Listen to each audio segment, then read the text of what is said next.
Mahigit 100 NFA official, 6 na buwang suspendido dahil patalo umanong nagbenta ng bigas sa mga pinaburang trader.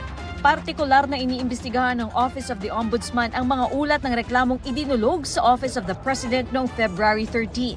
Dahil patalo umanong pagbenta ng may 75,000 sako ng bigas sa mga pinaburang rice traders ng mga sangkot. Si Agriculture Secretary Francisco Tiu Laurel Jr. ang tatayong pinuno ng NFA. Kabilang sa sinuspinde si NFA Administrator Roderico Bioco na nauna nang nag-leave of absence para raw bigyan ng laya ang mga investigador na sumilip sa lahat ng records ng ahensya. Kinukuha pa rin ng GMA Integrated News ang panig ng iba pang nasuspinde. Mga sibilyan, pwede nang bumili at magmay-ari ng matataas na kalibre ng armas bago matapos ang buwan. Ayon sa PNP, kabilang dyan ang mga semi-automatic high-powered firearms. Ipatutupad yan kapag lumipas ang 15 araw ng publication period ng inamyendahang Implementing Rules and Regulations ng RA 10591 o Comprehensive Firearms and Ammunition Regulation Act.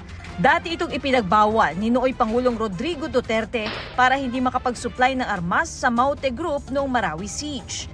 Pinawi naman ng PNP ang pangangbang maaaring mapunta na naman sa kamay ng mga masasamang loob ang mga high-powered rifles. May regulation naman daw at lisensya ang pagbili ng mga ito. Sang-ayon naman dito ang grupo ng mga gun retailer at gun owner. Pero tutol naman ang Gunless Society of the Philippines. Hindi raw tayo dapat maging sunod-sunuran sa gun culture ng Amerika, kung saan 8 sa bawat 10 sibilyan ang may baril. Para sa GMA Integrated News, Katrina Son, ang inyong saksi. Mga kapuso, sama-sama tayong maging saksi. Mag-subscribe sa GMA Integrated News sa YouTube at para sa mga kapuso abroad, samahan niyo kami sa GMA Pinoy TV at sa www.gmanews.tv.